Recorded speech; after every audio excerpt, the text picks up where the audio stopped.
Turning now to the latest on the scandal rocking Korea's minor opposition People's Party. The party has concluded that the fabricated material used in the party's campaign against President Moon Jae-in was the act of a single party member, and that the party's senior members were unaware of the matter. For more on this and other parliamentary news, we connect to our Kim Min-ji. Min-ji, so the People's Party says that it was one person acting independently?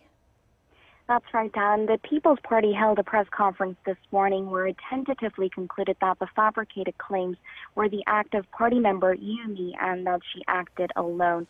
Lee, who is currently in custody after being arrested last week, was suspected of making false claims about President Moon in the run-up to the May 9th presidential election. Just days before the election, the People's Party said President Moon's son had received special favors when applying for a job in the public sector in 2006, based on evidence which was a voice recording of someone claiming to be a former classmate of Moon's son. He has since admitted to having fabricated the material.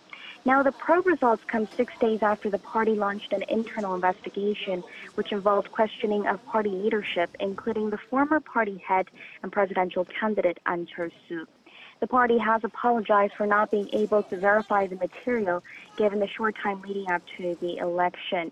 Now, we will have to wait to see how the prosecutor's probe turns out.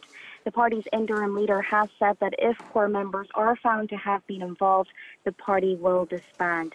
The scandal has already dealt a huge blow to the party, with its approval rating falling to 5th place with just over 5% approval. Now, while the People's Party is struggling, the main opposition, Liberty Korea Party, is hoping to strengthen its position with the new look leadership. Yes, you're right. The Liberty Korea Party has elected Hong Jun-pyo, the former Gyeongsangnam-do province governor and the party's presidential candidate, as their new leader. He won a three-way race based on a vote by party delegates and a public opinion poll.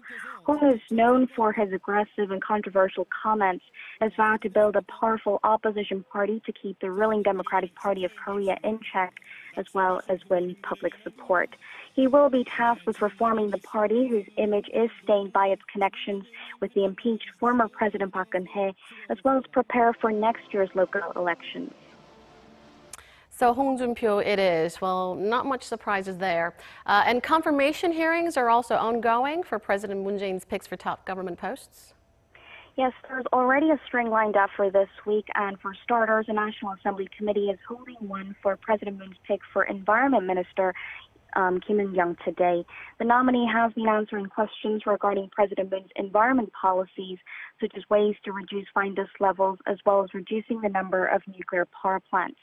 Kim also faces a number of personal allegations, including that her son received special favors when applying for a job, a claim that the nominee has denied. Now, the rival parties also have until today to adopt hearing reports for three ministerial nominees that had their confirmation hearings last week. They are Kim Sang-gon for Education Minister, Song Young-moo for Defense Minister, and Cho Dae-yup for Labor Minister. However, Dan, it's not expected to be smooth sailing, with the main opposition calling all three unfit over ethical lapses and personal allegations. Thank you, Minji, for that. Keep us posted.